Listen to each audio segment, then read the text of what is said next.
Today topic என்னன்னு பார்த்தீங்கன்னா கங்குவா படத்துடைய ரிவ்யூ தான் பார்க்க போகிறோம். இந்த படம் டைரக்டர் வந்து சிறுத்தை சிவா, ஹீரோ சூர்யா நடிச்சிருக்காரு. காமெடி பார்த்தீங்கன்னா ரெடின் கிங்ஸ்லேயும் யோகி பாபும் சும்மா ஒரு சின்ன சீன் தான் வருவாங்க. அதிகமாக காமெடி எதுவும் இல்லை படத்தில். உங்களுக்கே தெரியும் ரிவ்யூ எவ்வளோ நெகட்டிவாக வந்துட்டு இருக்குன்ட்டு.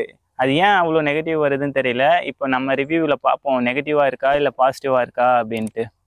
2 வருஷத்துக்கு அப்புறம் இப்போ தான் தியேட்டரில் ரிலீஸ் ஆகுது. அதுவுமே நிறைய நெகட்டிவ் ரிவ்யூஸாக வந்துன்னு இருக்குது. முதல்ல நம்ம பாசிட்டிவ் பாயிண்ட்டை பார்த்துடலாம்.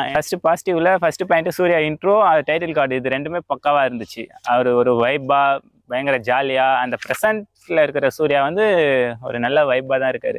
இதில் செகண்ட் பாயிண்ட் என்னன்னு பார்த்தீங்கன்னா, இந்த டைரக்டரை பாராட்டியே ஆகணும். இந்த கதையை படமாக ஆக்குனதுக்கு இந்த டைரக்டருக்கு வந்து ஒரு பெரிய அப்ரிஷியேட் பண்ணியே ஆகணும். அது வந்து நல்லா இருக்குது நல்லா இல்லை, கதை ஒர்க் அவுட் ஆச்சு ஒர்க் அவுட் ஆகல, அது அப்புறம் விஷயம்.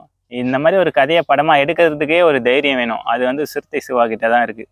அடுத்த பாசிட்டிவ் என்னன்னு பார்த்தீங்கன்னா மியூசிக் வந்து நல்லாவே இருக்குது படத்தில். அந்த கங்குவா தீம் மியூசிக்காக இருக்கட்டும், சாங்ஸ் எல்லாம் நல்லா தான் இருக்குது. ஆனால் மனசில் நிற்கிற அளவுக்கு இல்லை. ஒரு நார்மலாக ஒரு குட் மியூசிக்காக தான் இருக்குது. ரொம்ப இறைச்சலாக ஒரு மாதிரி இந்த ரிவ்யூவில் சொல்கிற அளவுக்குலாம் அவ்வளோ மோசமாலாம் இல்லை ஒன்றும் சவுண்டு. ஹீரோயின் வந்து சும்மா ஒரு கொஞ்சம் சீன் தான் வருவாங்க. ஹீரோயினி காமெடின்னு அவங்கெல்லாம். அப்போ இந்த படத்தில் வந்து ப்ரெசன்ட் சூர்யாவை காட்டும் போதெல்லாம் ஒரு நல்ல வைப்பாக தான் இருக்குது. அந்த பாஸ்டில் இருக்கிற அந்த பல 100 வருடங்களுக்கு முன்புன்னு காட்டும் போது தான் அது ஸ்டார்டிங்கில் கொஞ்சம் செட் ஆகாத மாதிரி ஒரு மாதிரி டிஃப்ரெண்ட்டாக தெரியும். அது போக போக ஃபர்ஸ்ட் ஆஃப் எண்டுலாம் கரெக்டாக கொஞ்சம் சென்டிமெண்ட்டும் ஒர்க் அவுட் ஆகியிருக்கும். ஃபர்ஸ்ட் ஆஃபை பொறுத்த வரைக்கும் ஒரு நல்ல மூவாக தான் இருந்துச்சு ஸ்டோரி. இப்போ நெக்ஸ்ட் நம்ம நெகட்டிவ் பாயிண்ட்டுக்கு போயிடலாம். நெகட்டிவ் பாயிண்ட்டும் அதே ஸ்டோரி தான். ஃபர்ஸ்ட் ஆஃப் எவ்வளோ அழகாக மூவ் பண்ணாரோ செகண்ட் ஆஃபில் வந்து அந்த ஸ்டோரி வந்து ரொம்ப வீக்காக இருக்கிற மாதிரி ஃபீல் ஆகுது. அந்த வீக்னஸ் தான் பிரச்சனையே படத்தில். ஸ்டோரி வீக்காக இருக்குது கொஞ்சம். அதை மட்டும் கொஞ்சம் ஸ்ட்ராங்காக பண்ணியிருந்தாருன்னா படம் வேறு மாதிரி இருந்திருக்கும். இன்டர்மிஷனில் வந்து அந்த ட்விஸ்ட் ஒன்று இருக்கும், அது பயங்கரமாக இருந்துச்சு. பாஸ்ட்டில் இருக்கிற சூர்யாவை வந்து என்னடா ஃபர்ஸ்ட் ஆஃப்லேயே முடிச்சிட்டிங்க கதையில் அப்படின்ற மாதிரி தான் இருக்கும். ஸ்டார்டிங்லேயே முடிச்சிட்டிங்களே அவர் அப்படின்ட்டு. ஆனால் அது முடியல, அதுலேருந்து அப்படியே கண்டினியூ ஆகுது.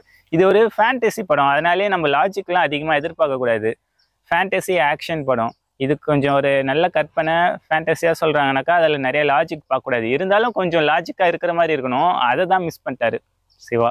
நெகட்டிவ் பாயிண்ட்லேயே இன்னொன்று என்னென்னு பார்த்தீங்கன்னா, அந்த கதையை சொல்லும்போது மிக்சராக இப்போ ப்ரெசண்ட்டையும் பாஸ்ட்டையும் அங்கங்கே கொலாப்ஸ் பண்ணி மாற்றி காட்டுறாங்கல்ல, அது நிறைய பேருக்கு புரிய வாய்ப்பு இல்லை. எல்லாருமே இவர் படமே இப்படி தான் இருக்கும், லாஜிக் இருக்காது, சென்டிமெண்ட் ஒர்க் அவுட் ஆகாது, இந்த மாதிரிலாம் நினச்சிட்டு போய் பார்த்தாங்கன்னா அப்படி தான் இருக்கும். படம் எல்லாமே கரெக்டாக தான் இருக்குது. கதை மட்டும் வீக்காக இருக்குது. அதை மட்டும் ஸ்ட்ராங்காக எடுத்திருந்தாருன்னா வேறு லெவலில் போயிருக்கும். படம் வந்து நிறைய படத்துடைய ரெஃபரன்ஸ் இருக்குது, அந்த வச்சு தான் இதை எடுத்துருக்காங்கன்னு சொல்கிறாங்க. Avatar, GOT, games of thrones, டிரான்ஸ்ஃபார்மருடைய கதை மாதிரி கூட இருக்கும் லைட்டாக. அப்படி சொல்லணும்னு பார்த்தீங்கன்னா நிறைய படம் சொல்லிகிட்டே போகலாம். புதுசாக தான் எதனா எடுக்கணும் அப்படின்னாக்கா எதுவுமே எடுக்க முடியாது. ஏன்னா ஆல்ரெடி இப்போ அந்த பழைய படங்களுமே எதனா ஒரு பழைய படம் ரெஃபரன்ஸில் தான் எடுத்திருப்பாங்க. அந்த மாதிரி தான் இருக்கும். அதனால் அந்த பழைய படம் இந்த படம் மாதிரி இருக்குது, அந்த படம் மாதிரி இருக்குது, அதுலேருந்து இதில் எடுத்து போட்டிருக்காங்க இந்த சீனை, அந்த மாதிரிலாம் எதுவும் சொல்ல முடியாது. இது எல்லாமே கரெக்டாக தான் இருக்குது. கதை மட்டும் கொஞ்சம் வீக்காக இருக்குது. அந்த மிக்சிங் பண்ண விதம் கொஞ்சம் பாசிட்டிவும் ப்ரெசண்ட்டையும் கரெக்டாக பண்ணியிருக்கலாம். கலெக்ஷன் வந்து 1000 2000 ஈஸியாக அடிக்கும் அந்த மாதிரிலாம் சொல்லி ஹைப் ஏற்றி விட்டாங்க. அதனாலே இந்த படம் வந்து நிறைய ஹைப்பாக இருந்துச்சு. ஆனால் ஸ்டோரி வீக்காக இருக்கவே படம் கொஞ்சம் நிறையா நெகட்டிவ் ரிவ்யூ ஆயிடுச்சு. அவ்வளோதாங்க இந்த ரிவ்யூ. இது வந்து ஒரு நல்ல படம் தான். நல்ல கிரியேட்டிவான ஒரு கதை இருக்குது. இந்த படம் யாருக்கான படம்னு பார்த்தீங்கன்னாக்கா, ஒரு கிரியேட்டிவான ஒரு ஸ்டோரி, ஒரு ஃபேண்டசி ஃபிலிம் வேணும் அப்படின்னு எதிர்பார்க்குறவங்களுக்கு கண்டிப்பாக ஒரு நல்ல படமாக தான் இருக்கும். நிறைய நான் லாஜிக்கெல்லாம் நல்லா பார்ப்பேன், லாஜிக் இடிக்கக்கூடாது, அப்புறம் கதை வந்து நல்லா இருக்கணும், ஃபேமிலியாக போகணும் அப்படின்ற யோசனையெல்லாம் போகாதீங்க. இது நல்ல ஒரு ஃபேண்டசி படம். ஜாலியாக போயிட்டு அவங்க என்ன சொல்கிறாங்கன்னு பாருங்கள். நம்ம சொல்கிறதெல்லாம் அவங்க படமாக எடுக்க மாட்டாங்க. அவங்க படமாக எடுக்கிறத தான் நம்ம பார்க்கணும். நம்ம பார்த்துட்டு நம்ம ரிவ்யூ கருத்தை சொல்லணும். அதுக்குன்ட்டு ரிவ்யூவே எப்பா இந்த படம் கிடச்சிச்சுரா, இந்த படத்தை அடிக்க வேண்டியதாண்டா அப்படின்ட்டு வேணும்னெல்லாம் நெகட்டிவாக சொல்லக்கூடாது. அப்படி பார்த்தீங்கன்னா எல்லா படமுமே நெகட்டிவாக தாங்க போகும்.